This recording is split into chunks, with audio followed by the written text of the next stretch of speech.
আপনি প্রতিদিন এই ব্রিজের ওপর দিয়ে হয়তো যাতায়াত করেন, কিন্তু কখনো কি খেয়াল করেছেন ১,৫০০ ফুটের এই বিশাল লোহার কাঠামো গঙ্গার মাঝখানে কোনো খুঁটি ছাড়াই কিভাবে দাঁড়িয়ে আছে? না কোনো পিলার, না কোনো মাঝখানের সাপোর্ট। ২৬,০০০ টন লোহার এই পাহাড় স্রেফ বাতাসের ওপর ভর করে টিকে আছে আজ ৮০ বছর ধরে। এমনকি দ্বিতীয় বিশ্বযুদ্ধের সময় জাপানিদের ভয়ঙ্কর বোমা বর্ষণও এই ব্রিজের একটা চুলও বাঁকা করতে পারেনি।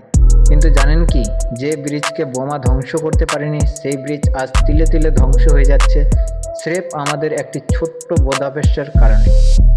কেন আজও মাঝরাতে এই ব্রিজটি বন্ধ করে দেওয়া হয়, আর কেনই বা এর উদ্বোধনের সময় কোনো ফিতা কাটা হয়নি? হাওড়া ব্রিজের এমন সব হাড়হিম করা রহস্য জানতে ভিডিওটি শেষ পর্যন্ত দেখুন, কারণ আজ আপনি এমন কিছু জানবেন যা এর আগে কোনো ইতিহাস বইতে লেখা হয়নি। এখন প্রশ্ন হলো, ইঞ্জিনিয়াররা কি পাগল ছিলেন? কেন তারা মাঝখানে কোনো খুঁটি দিলেন না? উত্তরটা লুকিয়ে আছে মাটির নিচে নয়, বরং জলের গভীরে। গঙ্গা তখন ছিল ভারতের বাণিজ্যের প্রধান পথ। বড় বড় জাহাজ আর স্টিমার যাতায়াত করত এই রুট দিয়ে। যদি মাঝখানে পিলার দেওয়া হতো তবে জাহাজ চলাচলে বাধা আসতো। তাই ব্রিটিশ সরকার কড়া নির্দেশ দিয়েছিল মাঝখানে কোনো খুঁটি ছাড়াই ব্রিজ বানাতে হবে। কিন্তু ১,৫০০ ফুট লম্বা লোহাকে মাঝখানে সাপোর্ট ছাড়া ধরে রাখা কি আদৌ সম্ভব? ইঞ্জিনিয়াররা এক অভাবনীয় বুদ্ধি বের করলেন। তারা পুরো ব্রিজের ভার ভাগ করে দিলেন দুই ধারের ৪টে বিশাল স্তম্ভের ওপর। এটাকে বিজ্ঞানের ভাষায় বলা হয় ক্যান্টিলিভার। কিন্তু জানেন কি, এই ভারসাম্য রক্ষা করতে গিয়ে ঠিক কত কোটি রিভেট ব্যবহার করা হয়েছিল?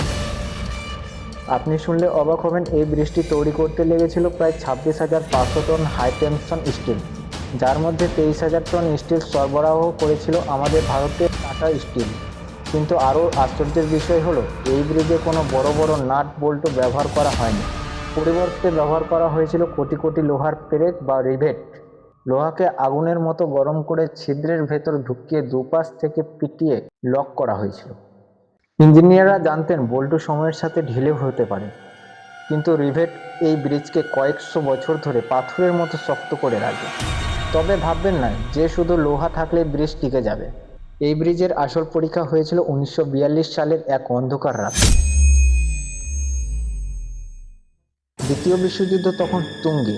জাপানি সেনারা জানতো কলকাতাকে কবজা করতে হলে হাওড়া ব্রিজ ধ্বংস করা জরুরি।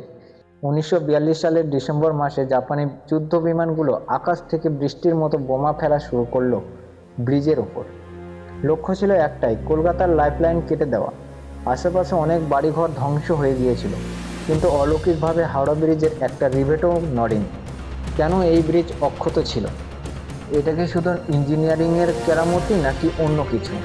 যুদ্ধের সেই ভয়াবহ দিনগুলোতে ব্রিটিশরা এতটাই ভয়ে ছিল যে তারা কোনো অনুষ্ঠান ছাড়াই ১৯৪৩ সালের এক রাতে চুপি চুপি এই ব্রিজটি জনসাধারণের জন্য খুলে দিলেন। এমনকি আজও অনেক লোককথা আছে যে ব্রিজের নকশায় এমন কিছু গোপন রহস্য আছে যা কেবল রাতের অন্ধকারেই বোঝা যায়।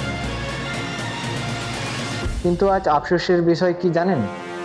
যে ব্রিজকে জাপানিদের বোমা ধ্বংস করতে পারেনি, সেই ব্রিজকে আজ আমরা ধ্বংস করছি আমাদের পানের পিক দিয়ে।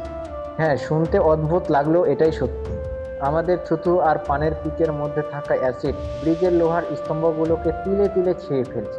সমীক্ষায় দেখা গেছে ব্রিজের পায়ের কাছে লোহার পাত প্রায় ৬ কিলোমিটার পাতলা হয়ে গেছে।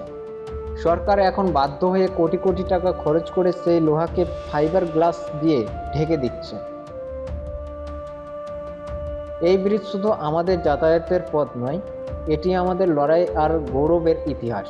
পরবর্তীকালে যখন এই ব্রিজের উপর দিয়ে যাবেন, একবার ভেবে দেখবেন এটি কত ঝড়ঝাপটা সয়ে আজও আপনার জন্য মাথা উঁচু করে দাঁড়িয়ে আছে। হাওড়া ব্রিজের এই অজানা গল্পটি কি আপনি আগে জানতেন? যদি জানেন তাহলে অবশ্যই কমেন্টে জানান। আর ভিডিওটি ভালো লাগলে শেয়ার করে আপনার বন্ধুদেরও এই ইতিহাস জানার সুযোগ করে দিন। পরবর্তী রহস্যময় ভিডিও দেখতে বং সেন্ট্রাল সাবস্ক্রাইব করুন। ধন্যবাদ।